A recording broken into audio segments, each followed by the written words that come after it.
AM 970 WSTX. All right. Folks, we're back with Reflections, and we've got from next door, New Jersey, Jeffrey B. Perry with us here today. Yeah, so, I mean, I wish I could transfer the sun, sea, and sand to you, but this is the best we can do today. For now. All right, but you have the best of hospitality from 1,000 miles away as we're going to be talking about these books here. Yes. All right. Thank you very much, and good morning, Doug. Good morning, Mary. Good morning, Dr. Perry. Okay. Are you hearing her all right? I hear everything fine. Fantastic, Yeah. I saw fantastic. her on your show recently, so. All right, good. Oh. Okay.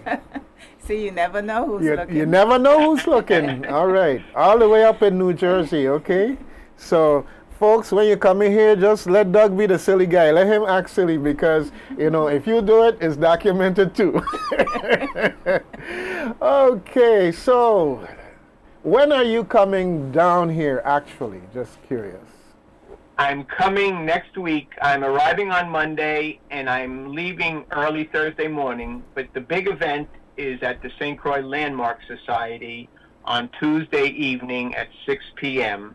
And I do slide presentations, so they're generally very interesting. It's not like a boring talk. I put a little passion into it, right? Mm-hmm. And earlier in the day at 9 a.m., I'm going to be speaking at Golden Grove, where I spoke last time I was here for the Literary Festival. I did a number of talks around the island. But I'll also mention if there are libraries or community groups that are interested in anything on Hubert Harrison on Wednesday or even Monday night when I come, I'm coming down there, so I'm ready to give it my all, you know? All right, good. Well, Mary came packing, okay, with the good stuff.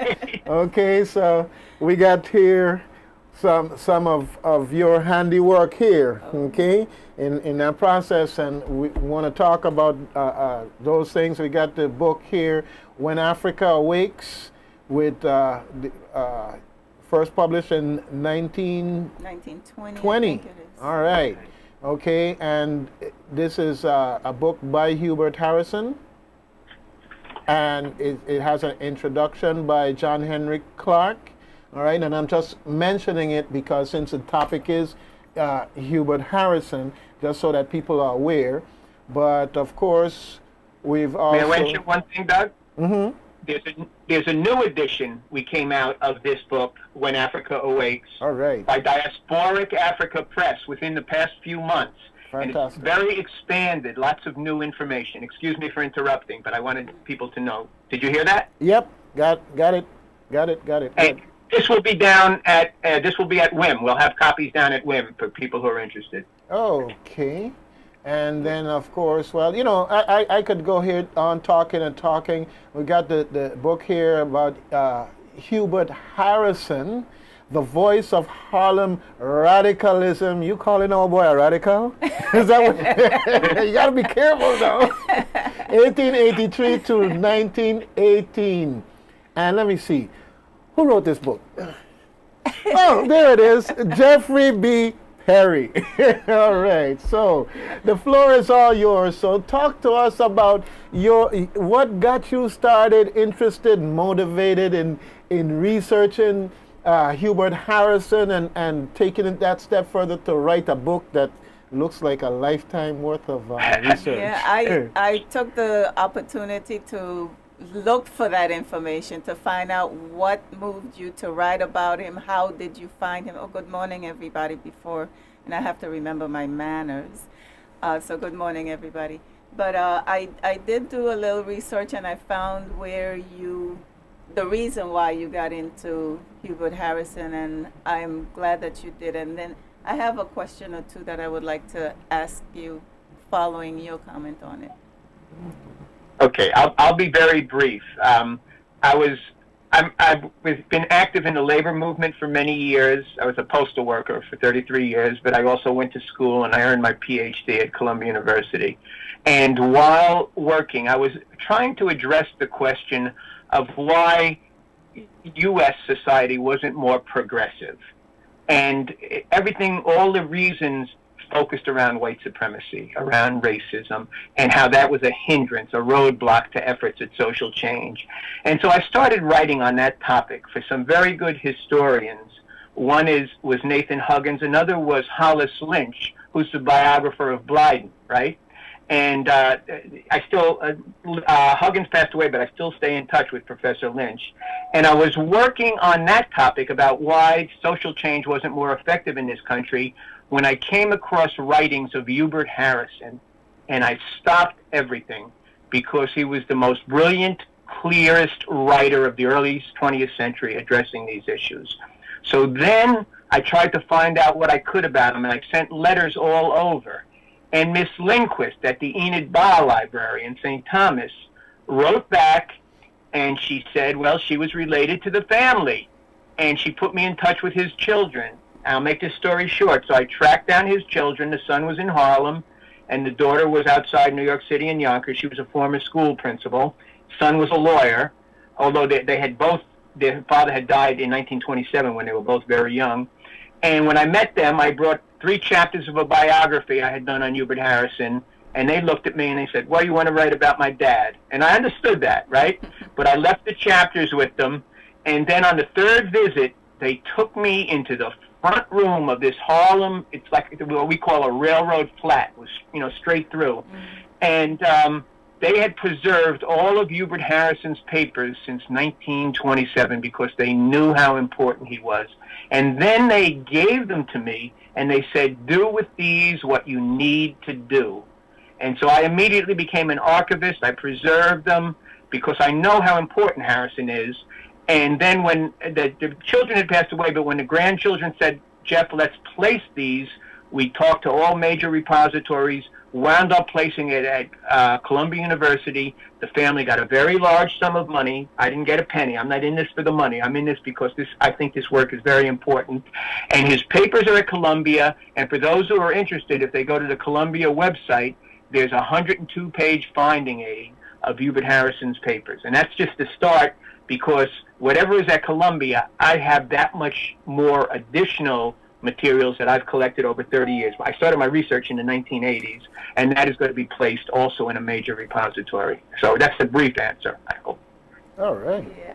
I also went to the Columbia website when I saw that, and there's there's quite a bit. It said there's 23 linear feet. Now, I'm not sure what linear foot is, much less 23 of them. But I see also that you had 19 documented boxes and records and all sorts of information, and that is accessible for people to review. It is accessible for the public if one goes to, I mean, you have to show an identification right. to the library. But it's and good also, to know Mary, that and it's this, out there. I hope to talk with you and other people when I come down there. I have additional material that down the road I think it would be good to get down in St. Croix, additional material on Harrison. So we will talk when I'm down there next week, you know? Okay, sounds good. Sounds good. Now, you also mentioned that you were in the process of volume 2. How is that volume coming? Well, I have 1,800 pages. I've done a lot of work. Now, this biography of Hubert Harrison is projected to be the first multi-volume of an Afro-Caribbean and only the 5th of an African-American, after Booker T. Washington, W.E.B. Du Bois, Langston Hughes, and Martin Luther King Giant. So Columbia University Press, people realize Harrison is a giant of black history and U.S. history, right? And Crucian history, I think. And so I'm working on this 2nd volume of the biography. As I said, many, many pages. And we also came out with that new edition of When Africa Awakes. And one other book I want to mention, which will be available down at Estate Whim also, is a book entitled A Hubert Harrison Reader, which has 138, I don't know if you can see this, 138 of his articles. Hold it a little higher. Yes. Yeah.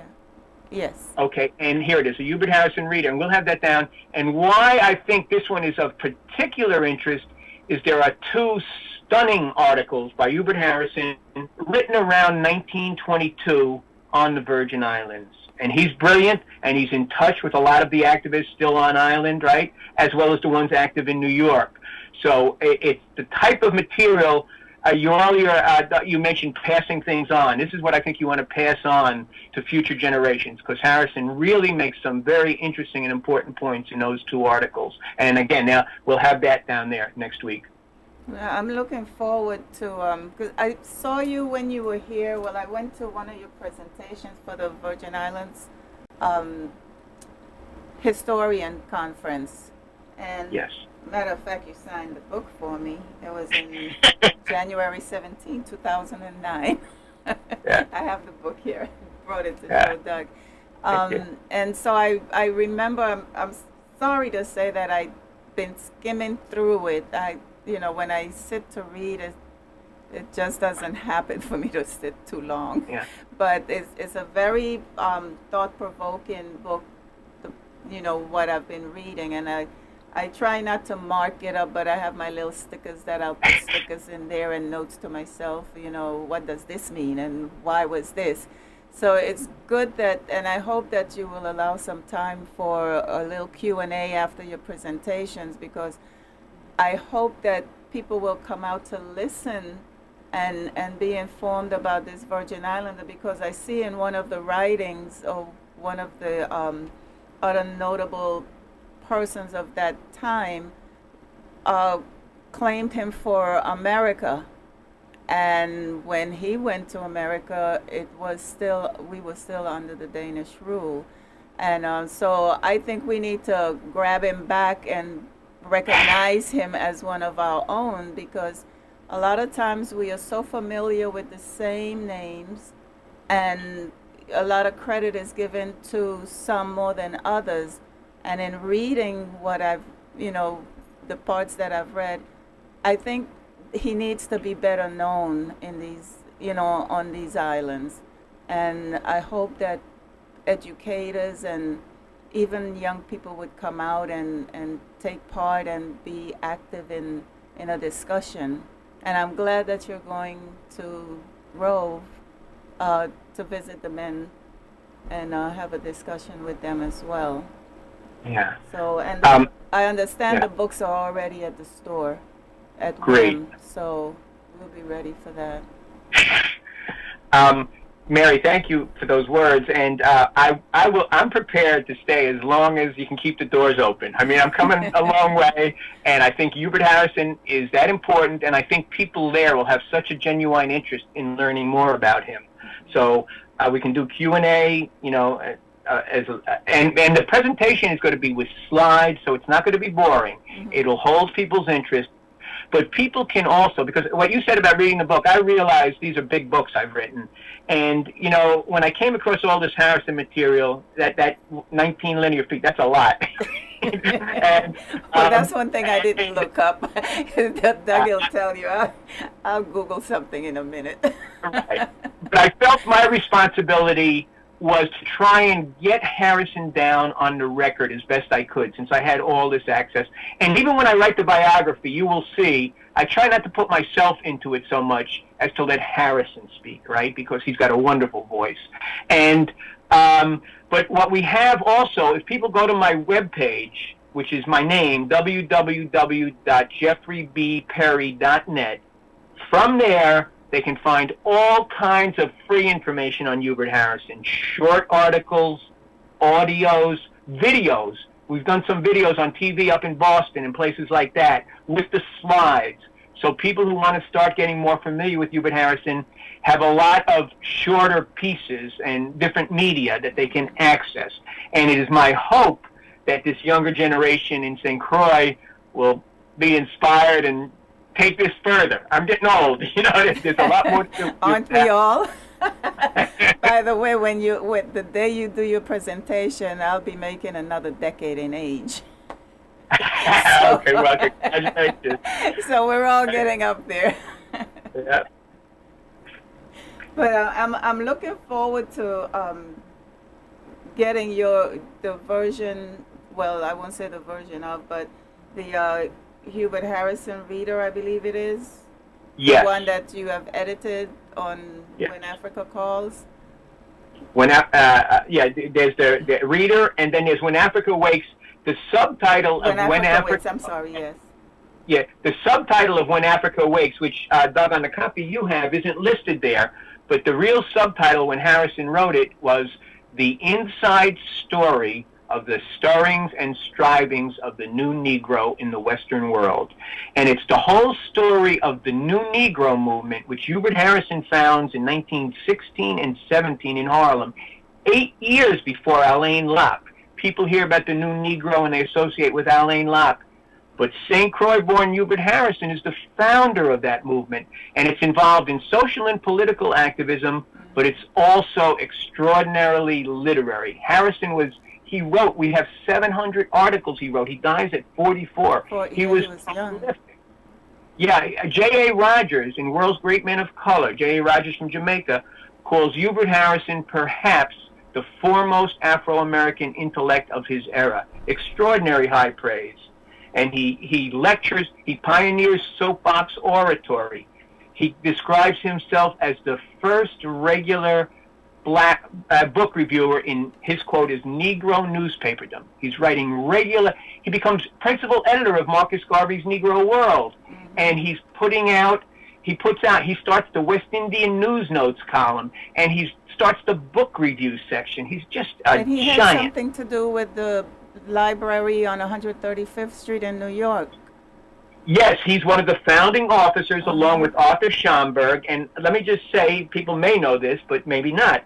Arthur Schomburg is often described as an Afro-Boricua, Afro-Puerto Rican, which he is. Right. But his mother is Mary Joseph St. Croix, and people sometimes don't know that, you know. And just more of the history, I think people will. And that Schomburg Center is generally considered one of the finest, if not the finest, resource center in black history and literature in the world, right? Yeah, I've been there several times, and I can't get past where the computers are set up because I say, oh, let me look something up.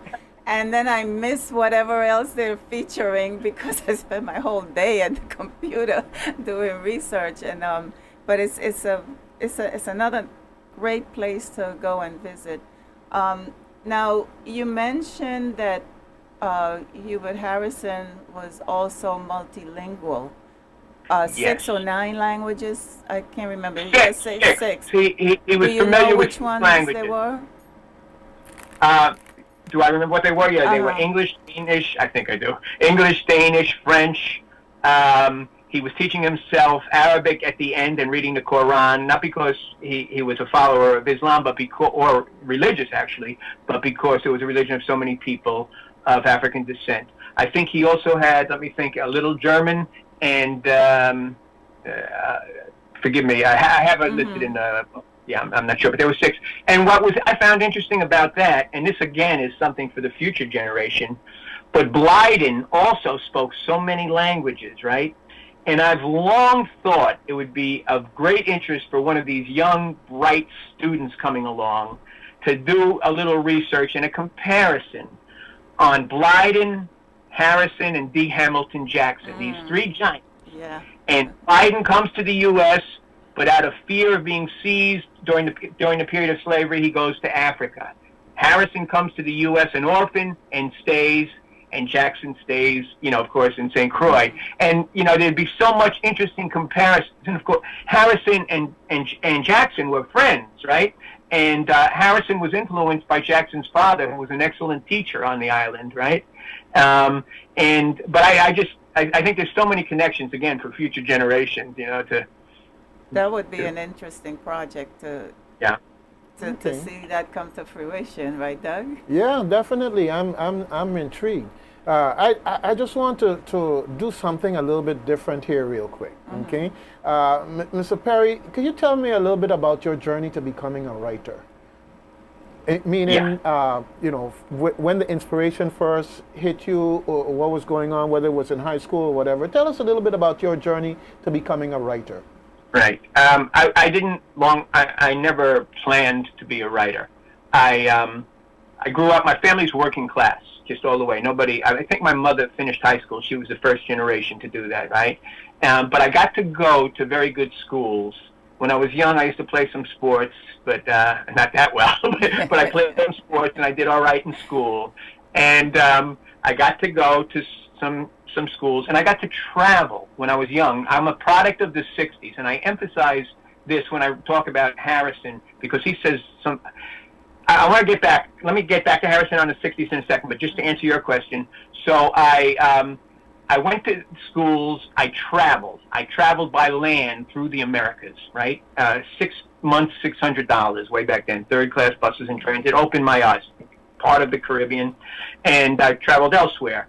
And then I came back, and I was influenced by another writer, a fellow named Theodore W. Allen, who was also like Harrison. Harrison is what I would call an autodidact, a self-educated person, right? But brilliant. And he lectures, does series of lectures at Columbia and NYU. He's the only black speaker for the New York City Board of Education for their adult series way back then. And Allen was also an autodidact, a former coal miner, and he writes a lot about race and class in the U.S. And two of the main concepts that he really pioneers is one is the analysis of white privilege. But he does it in 65. It's very different than what's in vogue today. I encourage people to look at it. And then he does a book on the invention of the white race, 2 volumes. So, which I have videos on those, two people may find of interest. They're on my webpage. And so I was influenced by him. And then I started going to grad school, and you have, in answer to your question, Doug, you have to write papers. I had to write a master's essay, and then I had to write a doctoral dissertation. So I started trying to think, what was I interested in, and that's how I started writing. And then from there, I felt at a certain point, it was not my decision anymore. I had a responsibility to Hubert Harrison and to Theodore W. Allen. I've come out with new editions of his books, too. Because what I say in all my talks, I consider Hubert Harrison and Theodore W. Allen to be two of the very most important thinkers on race and class in the 20th century. And unfortunately, most people have not heard very much about them. So in answer to your question, that's how I came to it. But now, if I may, from Hubert Harrison, there's many quotes. And if people look at the video, you'll see quotes connecting what you were talking about earlier, Doug, about, again, these recent incidents. But Harrison leads a major protest in Harlem of over 1,000 people protesting what he calls the East St. Louis, Illinois pogrom, when the African-American community was savagely attacked in 1917. And what's interesting is that's 12 miles from Ferguson. Everybody talks about Ferguson today and Black Lives Matter, but Harrison was doing a similar thing way back then. Or in 1912, September of 1912, he goes down to Wall Street and starts talking, because he's a soapbox orator, for 3 hours as far as the voice can reach. And that is like an early Occupy Wall Street, which, again, these are the recent movements, but Harrison is a precursor in many respects. But what he says in 1912, in one of his articles, is politically the Negro is, using the word of the day, the Negro is the touchstone of the modern democratic idea.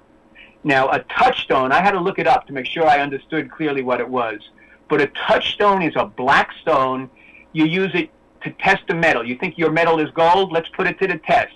You rub it against the touchstone, and how does it turn out? Is it still the gold you think it is or not? It's a wonderful metaphor for every issue in society that we look at: housing, education, healthcare, employment, life.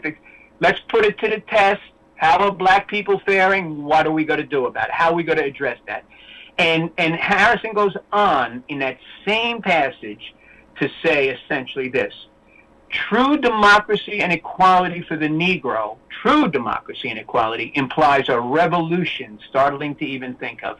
And what I think that does, he writes this in 1912, I think that foreshadows the 1960s, when the civil rights black liberation struggle was a catalyst for all these other movements for progressive change. The labor movement, the anti-war movement, the women's movement, the students' movement, gay and lesbian rights. Everything took sustenance from that civil rights black liberation struggle. And I think two principal reasons that was the case is because the struggle was just, but it also hit so directly at how the ruling class maintained social control in the U.S. So I talk about some of these things in my talks.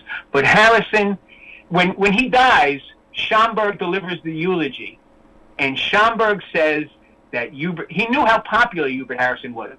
He attended his funeral in Harlem. He used to walk down the streets of Harlem, and he lived on the most densely populated block in Harlem, just like in his last years he lived in Watergut, down in Christiansted, I mean, he's a man, he's not up high, on high. And when Harrison dies, Schomburg knew how popular he was, and he eulogizes, Hubert Harrison was ahead of his time. And in that book you held up, When Africa Wakes, John Henry Clark says essentially the same thing in his introductory to the Harrison book. He was ahead of his time. And with all of that, that's why he's being referred to as a radical. Because he spoke out. Yeah. He spoke out, yeah. against all these different injustices. And then one of the things, too, that, in doing genealogy, I'm always wondering what were these ancestors doing when they traveled, when they left from here and went someplace else? What was going on? Because they were used to a certain way of life here, and right. Even though there was still a sense of discrimination here and there, but we didn't have to walk through back doors. We didn't have a fountain that said black and white only, or where I'm going with that. But then when he goes to New York, that's what he's going to be encountering. And so that freedom that he had here, freedom in the sense of being able to move about, and then when he goes up there, that is no longer the case. I could see where, reading how he was, I can see how all these things just started to make him be more aggressive about his thoughts and put them into action. I think you're hitting on a very good point, and if I may, and in that volume 1 of the biography, I try and do a nice job on Harrison's Crucian roots. Mm-hmm. Now, of course, I'm not from St. Croix, so I try to let others speak again, but I tried to do some serious research. With the St. Croix African Roots Project, we were able to piece together part of his family history, right? And I tried to look at some of the things that influenced him in St. Croix and then the contrast with the U.S. And some of the things I cited was St. Croix's rich history of direct action mass struggle, emancipation, Queen Mary, D. Hamilton, these things. Harrison's mother's from Barbados, right? And when he comes, he's living in a community that there's some people from other places too, so he gets a little broader exposure. Then when he's born on estate Concordia, right? Yes. Then when he comes to when he's living in Christiansted for a while, he goes to St. John's Church and gets access to the library there. I mean, and he's exposed, again, educated to some degree by D. Hamilton Jackson's father. And he grows, and he talks about this. He grows exactly with the point that you're making. He grows with the idea that he's the equal of anyone else. He's able to, have those dreams, and he's bright, and he thinks he's the equal of anyone else, right? And that's not to say it's perfect. I understand what your point was. But when he comes to the U.S., it is such a marked contrast, and he comments on it. Marcus Garvey from Jamaica comments on it. Claude McKay from Jamaica. All the early Afro-Caribbeans. When Harrison arrives in New York in 1900, it's 4 months after the fourth great race riot in New York City, and it was said a black man couldn't walk between 42nd and 59th Street without fear of being seized by a mob, and he was living at 62nd Street. That year alone, at least 107 black people were lynched in the United States at one time. Harrison's first letter to the New York Times was shocked about such practices. And Claude McKay phrased it very well, and I think he caught the sentiment of a lot of Afro-Caribbeans when they came up. And he says, I don't have the exact quote in front of me, but basically he says, I had heard of race prejudice in America, but I never dreamed of it being so intense and so bitter, right? And that's the experience, right? So, and that's another factor that leads Harrison, and then Harrison gets very involved in black working class intellectual circles, because there was a vibrant black intellectual community there that there's much to learn from today. They'd have these lyceums and forums. They would have the speakers and they'd have very good discussions, sometimes disagreeing, but they could leave and be friends and come back again and do it, you know, and it was real intellectual integrity, and that stayed with Harrison. So now, some of the reasons, if I may, that I talk about in all these books, some of the contrast between St. Croix and the U.S. have to do with how social control was maintained in both places. In St. Croix, the basic demographics, as I understand it, people will correct me, I'm sure, if I oh, yes, we will. step incorrectly. But the basic demographics, going back, were perhaps 5% of the population was European, 80% of the population was black plantation labor, 15% so-called free-colored, various, aspects of that. So what happened in St. Croix, as elsewhere in the Caribbean, Anglo-Caribbean particularly, and in Haiti, the 5% couldn't maintain control without trying to at least utilize the 15% to some degree or another. And in St. Croix, as elsewhere, they tried that, and it may have worked for a while, but when push came to shove, free-colored side with the black labor, you get emancipation, you get other struggles. Now, how that manifests itself, now in the U.S. it's very different. Social control was maintained, and that's what my work on the invention of the white race in my video, which is out there, talks about. In the United States, in the Anglo-American plantation colonies, Virginia particularly, which is the pattern setter, and 7 of the first 12 presidents come from, for a host of different reasons, which I go into in detail, you have this surplus of European-American laborers who weren't called white. The word white doesn't appear in a Virginia colonial record until 1691. And there was much commonality and experience, and labor solidarity. And they kicked the governor out. His name was Barclay. And they burned Jamestown. And they were demanding their freedom from bondage. European and African American fighting together. In the wake of that, they set up, that's the period they invent this white race. And then they start extending all these privileges to whites, including what they're now calling whites. Including laboring people, and they extend disabilities to the even free African Americans have all their rights taken away down in Virginia. They had been voting for 80 years, and that's taken away. So and some of the reasons for this, in St. Croix, as I said, is a promotion of a policy of a sector of the African-descended population. So the instrument of social control going way back, the militia included some free-coloreds. In St. Croix in 1834, you have an Edict of Full Equality, which at least nominally grants full equality between free-colored and Europeans, right? And in contrast, in the U.S., to maintain control, they have the slave patrol, which is lily white. They have the law of the land is the Dred Scott decision, which says no black person has any rights that a white's bound to respect. So it's a marked contrast. And this is what Harrison, even in terms of land holding, when Harrison's born on Concordia, State Concordia, it was owned by 2 men of color. You wouldn't find that in Virginia, right? And so I try to go into this, again, staying within my limits, but I try and present, research and documents, and it's there for others to build on. But it's very important to understand what Harrison encounters, what Claude McKay, what Marcus Garvey encounters, and how that plays a role in his development. One other thing, if I may, we still have some listeners. I'm sure we do. People should know, I think people should know that Hubert Harrison was a major influence on both A. Philip Randolph and Marcus Garvey. This is staggering, because when you take it to the period when I grew up, it is Randolph who marches with Martin Luther King Jr. at his side in the March on Washington, and it is it's Malcolm, whose mother was a reporter for the same newspaper that Harrison had been principal editor of, the Negro World, and his father was a Garveyite preacher. So these lines of descent lead us back to Harrison, too. These are the two giants of late, 60s onward U.S. black history, Sorry. Well, the one great thing with this is that you have to know your history.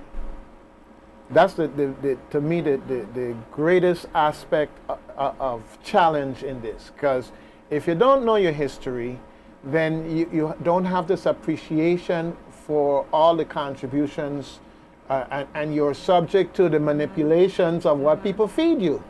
Okay, And I'm really happy that we have you on here with to have this discussion. And yeah, we may have a few listeners, we may have a lot of listeners, but we also have YouTube, so everybody who's curious is going to be able to go back and revisit this. And you know, it's kind of like providence to me, because I'm listening to all this and saying this needs to be recorded every time this discussion happens, you know, because something new always comes out. And I am... And more questions to be answered. All of these connections that you're bringing out here as part of our discussion, a lot of it is kind of first-time exposure for me.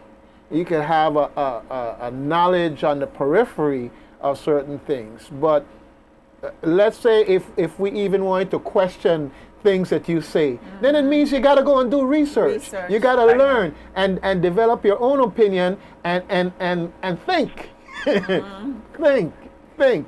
All right? And when you hear that this type of an impact, and let's bring it full circle, because there's much ado about Hamilton. Okay? Yes. Well, Straight out the Caribbean, having such a big influence on this country that's now a world-leading country. Right. But we have Hubert Harrison. And the story needs to be told, but for the story to be told, the people need to understand and support the story and pass it on. And when you mentioned, Dr. Perry, that the Bishop Project, I was one of the many who had a hand in that, in the creating that database with Dr. George Tyson. Wonderful and so work. when you mentioned that you got some, you know, you received some of your information from that, and that you had contact with Dr. Tyson, then I know that you got it from, so to speak, the horse's mouth.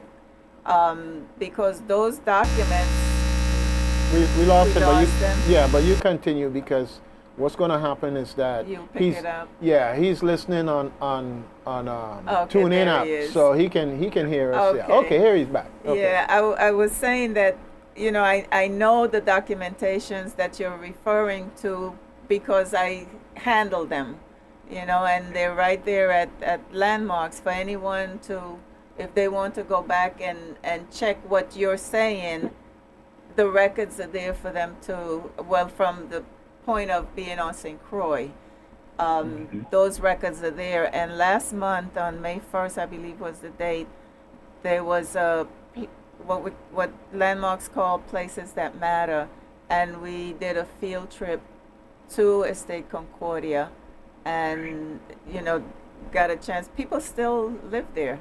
People are still living on that property, and it was, you know, to go back and think that, you know, here's a Virgin Islander that actually lived here and then went away to make such a mark, and how many of us really know about it, you know? So I'm glad that the exposure is coming, and that, you know, our young children, especially, even the older ones, because they have to be the ones to educate the younger ones, let them know that, you know, we are a people that can think and that can act and do things for the better. Influence the world. And influence the world, exactly. I want to take a quick moment to interject here, folks, because people will tune in and they hear this conversation going on.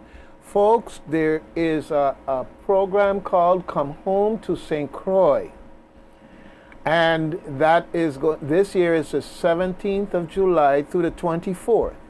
And during Come Home to St. Croix, we're going to have a presentation by Mr. Perry, and he will be talking about the same Hubert Harrison that we're discussing now.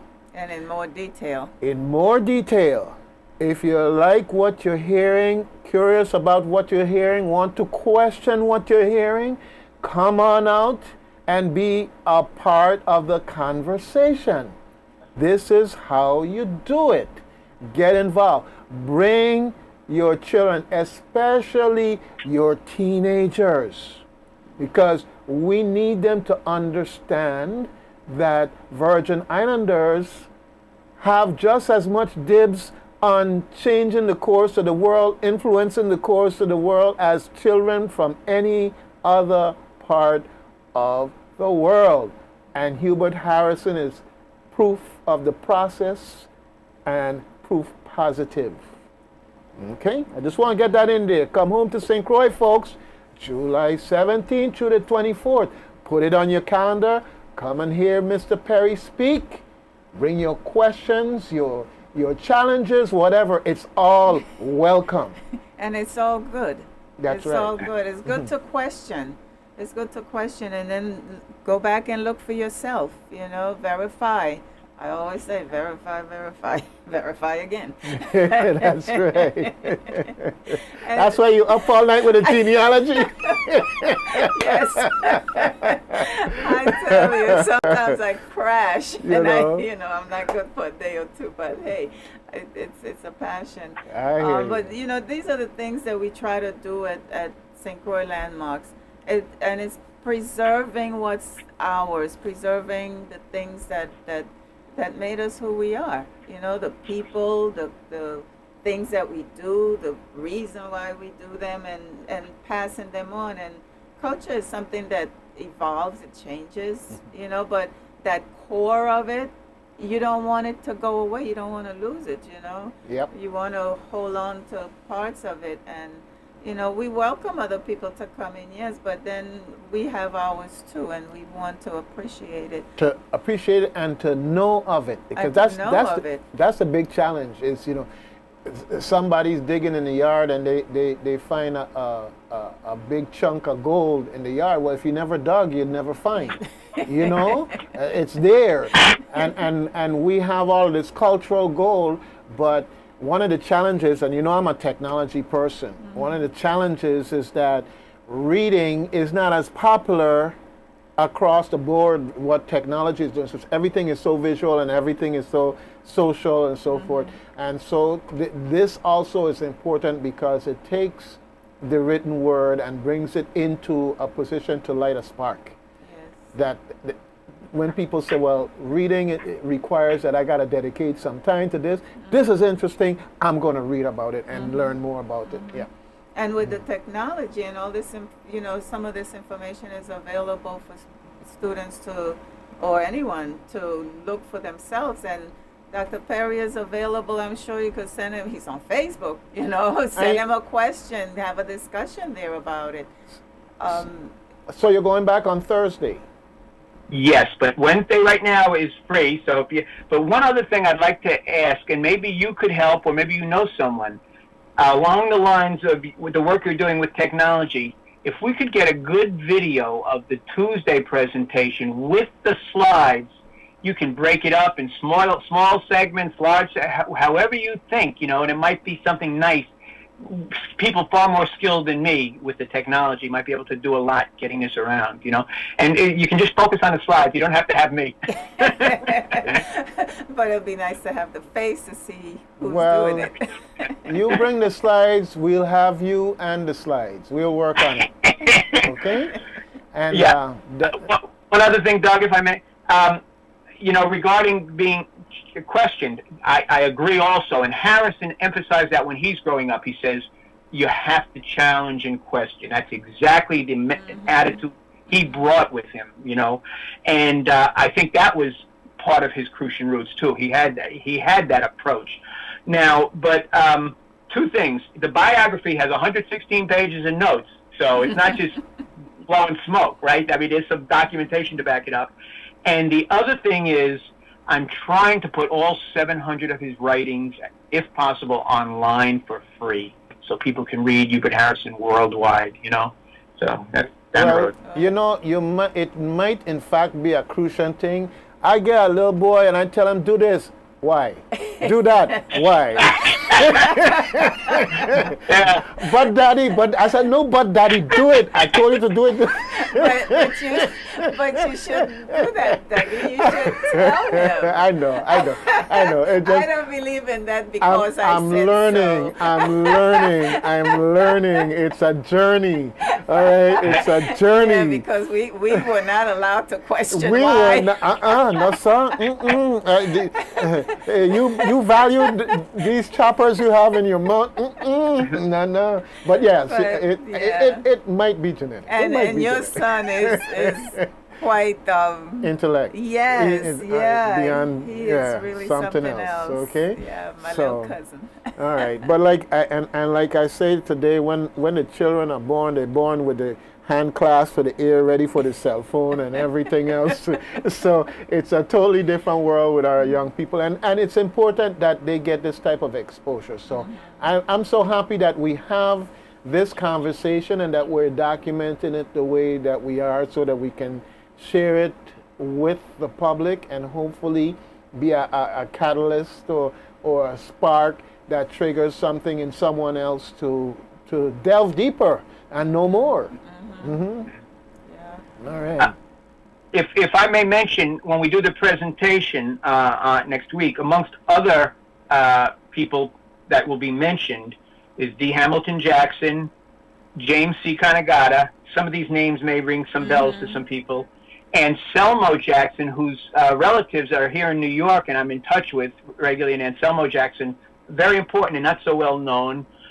Frank Crossway, Elizabeth Hendrickson, Rothschild Francis, Schomburg I mentioned, Casper Holstein, who people are probably familiar with, who's born a Joseph, right? But he's Casper Holstein. He paid for Harrison's funeral. Harrison lived in poverty, and Holstein paid for Harrison's grave, which was unmarked when I started writing. Now there's a nice marker on his grave site and everything like that. Ashley Totten. So there'll be a number of people, basically contemporaries of Harrison, who will enter the discussion slightly, briefly, when I'm there on Tuesday. We appreciate it from the perspective that he wasn't operating in a vacuum, that all of these different people were part of a germination process that brought us to where we are today. And we're just looking at Hubert Harrison, but some of the names that you call, we could probably do a whole study on some of them in the process. And it's part of knowing your history, or at least having some sense of it, to know that when folks ask questions, you could send them in a direction to do the research. Right. Yeah. Casper Holstein is another one that I became aware of him when I was already an adult, from sitting on the back porch with my father and talking about days gone by, and he would talk about how Holstein would send shiploads of toys during Christmas time. He would send gifts for people of the island, and that's how he would get a gift, other than they making whatever they wanted themselves. And also after what we call now a hurricane, they called a gale back then, and again there was shiploads of material to rebuild, and all sent by, Casper Holstein. So, some people will say, oh, he was a numbers runner. Well, don't just remember him as being a numbers runner.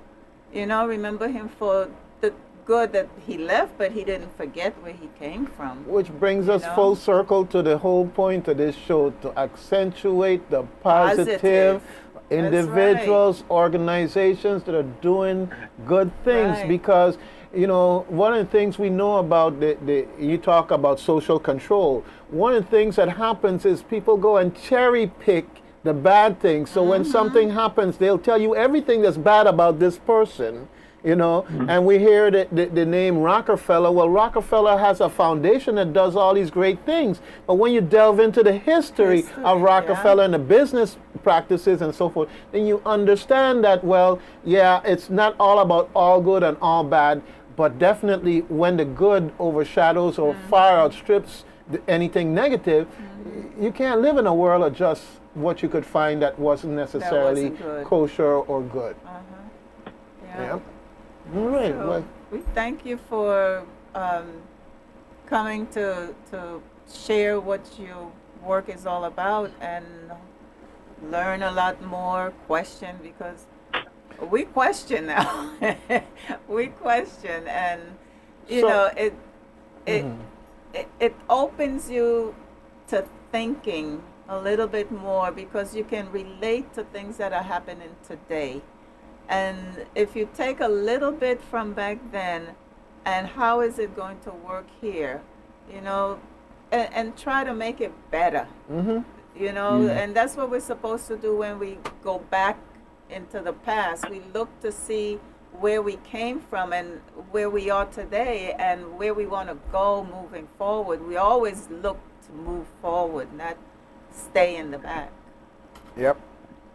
All right. Yeah, I want to thank you both too. I mean, I want to thank the Historical Society for doing this event. And Doug, thanks so much for having this interview today. I really appreciate it. I'm honored and humbled actually to be doing this, but I just want to share as much as possible this material. And I think people are going to truly appreciate Harrison. And I know you've got a 100th anniversary, right, coming up. Yes, next year. And I really encourage, Mary, when you go back to the Landmark Society, in that Harrison Reader, take a look at his 2 articles on the Virgin Islands. Okay. They are powerful, you know, and it's a lot of history that's not generally disseminated, you know, and people might find it of great interest. Okay.